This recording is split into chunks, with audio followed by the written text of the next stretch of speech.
ಹಲಸಿನ ಹಣ್ಣಿನ ಸೀಸನ್ನಲ್ಲಿ ಹಲಸಿನ ಹಣ್ಣಿನ ದೋಸೆ ಮಾಡಿ ತೋರಿಸ್ತಿದ್ರೆ ಹೇಗೆ ಅಲ್ದಾ, ಅದಕ್ಕೋಸ್ಕರ ನಾನು ನಿಮ್ಗೆ ಇವತ್ತು ಹಲಸಿನ ಹಣ್ಣಿನ ದೋಸೆ ಮಾಡೋದನ್ನು ತೋರಿಸ್ತಾ ಇದ್ದೆ. ನಮ್ಮ ಮನೇಲಿ ಮಾಡುವ ರೀತಿಯಲ್ಲಿ ಹಲಸಿನ ಹಣ್ಣಿನ ದೋಸೆ ಮಾಡ್ತಾ ಇದ್ದೆ. ನಾನು ಸುಮಾರು ಚಾನಲನ್ನೆಲ್ಲ ಕಂಡಿದ್ದೆ, ಈ ರೀತಿ ದೋಸೆಯನ್ನು ಯಾರೂ ಮಾಡಿ ತೋರಿಸಲಿಲ್ಲ. ಅದಕ್ಕೋಸ್ಕರ ನಾನು ನಿಮಗೆ ನಮ್ಮಲ್ಲಿ ಮಾಡುವ ರೀತಿಯಲ್ಲಿ ಹಲಸಿನ ಹಣ್ಣಿನ ದೋಸೆಯನ್ನು ಮಾಡಿ ತೋರಿಸ್ತಾ ಇದ್ದೆ.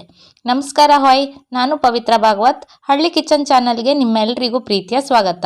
ನಾನಿಲ್ಲಿ ಬೊಕ್ಕೆ ಹಲಸಿನ ಹಣ್ಣನ್ನು ತಗೊಂಡಿದ್ದೆ. ಗಟ್ಟಿ ಸೊಳೆ ಇರುತ್ತಲ್ಲ, ಆ ಹಲಸಿನ ಹಣ್ಣು. ಅರ್ಧ ಭಾಗ ಹಲಸಿನ ಹಣ್ಣಿತ್ತು. ಇದರ ಗೂಂಜನ್ನೆಲ್ಲ ತೆಗೆದು ಸೊಳೆಯನ್ನು ಬಿಡಿಸ್ಕಂತೆ. ಇಂಬ ಹಲಸಿನ ಹಣ್ಣು ಆದರೂ ಆಯ್ತು, ಸ್ವಲ್ಪ ನೀರಿರುತ್ತೆ. ಅಕ್ಕಿ ಸ್ವಲ್ಪ ಜಾಸ್ತಿ ಹಾಕತ್ತು. ಬೊಕ್ಕೆ ಹಣ್ಣಾದರೆ ಜಾಸ್ತಿ ಹಣ್ಣನ್ನು ಹಾಕಿ ಮಾಡ್ಲಕ್ಕೆ ಅಕ್ಕಿ ಕಡಿಮೆ ಸಾಕತ್ತು.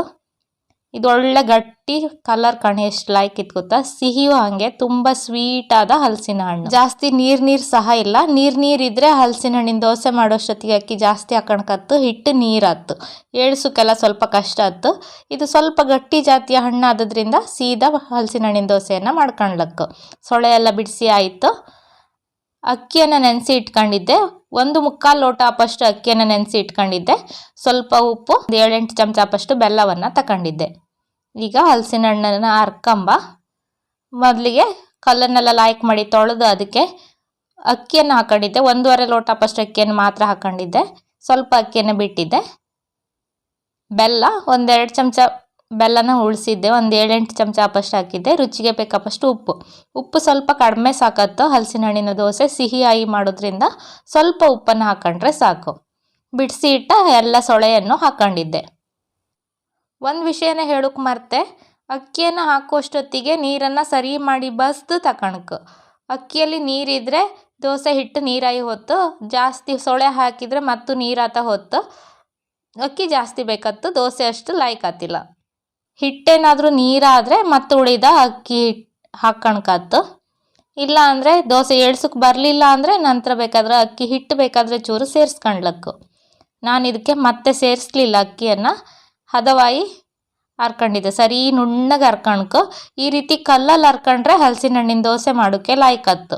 ಮಿಕ್ಸಿಯಲ್ಲಿ ಇಷ್ಟು ಗಟ್ಟಿಯಾಗಿ ಹರ್ಕೊಂಬಕಾತಿಲ್ಲ, ನೀರು ಸೇರಿಸ್ಕತ್ತು, ಅದಷ್ಟು ಲಾಯ್ಕ್ ಆತಿಲ್ಲ. ಹಲಸಿನ ಹಣ್ಣಿನ ಸಿಹಿಯ ಮೇಲೆ ಅಥವಾ ನಿಮ್ಮ ರುಚಿಯ ಮೇಲೆ ಬೆಲ್ಲವನ್ನು ಬೇಕಾದರೆ ಹೆಚ್ಚು ಕಡಿಮೆ ಮಾಡಿ ಹಾಕ್ಕೊಳ್ಲಕ್ಕು. ಕಲ್ಲನ್ನು ಕಾಯೋಕ್ಕಿಟ್ಟಿದ್ದೆ. ಎಣ್ಣೆಯನ್ನು ಸರಿ ಮಾಡಿ ಹಚ್ಕೊಳ್ಕೊ. ಎಣ್ಣೆ ಹಚ್ಚಿದ್ರ ಮೇಲೆ ಅರ್ದಿದ ಹಲಸಿನ ಹಣ್ಣಿನ ಹಿಟ್ಟನ್ನು ಹಾಕಿ ಈ ಥರ ತೆಳ್ಳಗೆ ಕೈಯಲ್ಲೇ ಹಚ್ಚೋದು. ಸೌಟಲ್ಲೆಲ್ಲ ದೋಸೆ ಹುಯ್ದಂಗೆ ಹುಯ್ತಿಲ್ಲ, ಈ ಥರ ಕೈಯಲ್ಲೇ ತೆಳ್ಳಗೆ ಹಚ್ಚೋದು.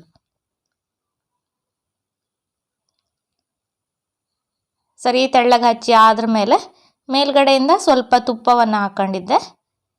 ಇದಕ್ಕೆ ಮುಚ್ಚಳವನ್ನು ಮುಚ್ಚಿ 1-2 ನಿಮಿಷ ಮಧ್ಯಮ ಉರಿಯಲ್ಲೇ ಬೇಯಿಸ್ಕೊ. ಜಾಸ್ತಿ ದೊಡ್ಡ ಉರಿಯಲ್ಲಿ ಬೇಯಿಸಿದರೆ ಬೆಲ್ಲ ಎಲ್ಲ ಹಾಕಿದ್ರಿಂದ ಕಪ್ಪಾಯಿ ಹೊತ್ತು ದೋಸೆ ಲಾಯ್ಕ್ ಆತಿಲ್ಲ. ಹಾಗಾಗಿ ಮಧ್ಯಮ ಉರಿಯಲ್ಲಿ ಹದವಾಯಿ ಬೆಂಕಿ ಮಾಡ್ಕೊಂಡು ಹಲಸಿನ ಹಣ್ಣಿನ ದೋಸೆಯನ್ನು ಮಾಡ್ಕೊ. ಅದಕ್ಕೋಸ್ಕರ ನಾನಿಲ್ಲಿ ದಪ್ಪ ಹಂಚನ್ನು ಇಟ್ಕೊಂಡಿದ್ದೆ, ಹೋಳಿಗೆ ಹಂಚು. ಬೇಗ ಕರಟಿ ಹೋತಿಲ್ಲ, ಬೆಂಕಿ ಲಾಯ್ಕಾಯಿ ತಾಗತ್ತೆ. ಅದಕ್ಕೆ ಮಾಮೂಲಿ ದೋಸೆ ಹಂಚಾದರೆ ಸ್ವಲ್ಪ ತೆಳ್ಳಗಿರುತ್ತೆ, ಸ್ವಲ್ಪ ಕರಟಿ ಹೊತ್ತು ಏಳ್ಸೋಕ್ಕೆಲ್ಲ ಕಷ್ಟ ಆಯ್ತು. ಈ ಥರ ದಪ್ಪ ತಡದ ಹಂಚಿದ್ರೆ ಹಲಸಿನ ಹಣ್ಣಿನ ದೋಸೆ ಲಾಯ್ಕಾಯಿ ಬತ್ತು. ಕಾಣಿ ಎಷ್ಟು ಲಾಯ್ಕಾಯಿ ಬಂದಿತ್ತಂತ. ಇದರ ಜೊತೆಗೆ ಜೇನುತುಪ್ಪ, ಬೆಣ್ಣೆ, ತುಪ್ಪ ಯಾವುದನ್ನು ಬೇಕಾದರೂ ಹಾಕ್ಕೊಳ್ಲಕ್ಕು. ನಾನು ಇನ್ನೊಂದು ದೋಸೆಯನ್ನು ಮಾಡ್ಕೊಂಡಿದ್ದೆ. ಬಿಸಿ ಬಿಸಿ ಹಲಸಿನ ಹಣ್ಣಿನ ದೋಸೆ ಒಟ್ಟಿಗೆ ಬೆಣ್ಣೆ, ತುಪ್ಪ, ಜೇನುತುಪ್ಪ ಎಲ್ಲ ಹಾಕ್ಕೊಂಡು ತಿಂದರೆ ಆಹಾ ಎಷ್ಟು ರುಚಿ ಹತ್ಕೋತಿತ್ತ.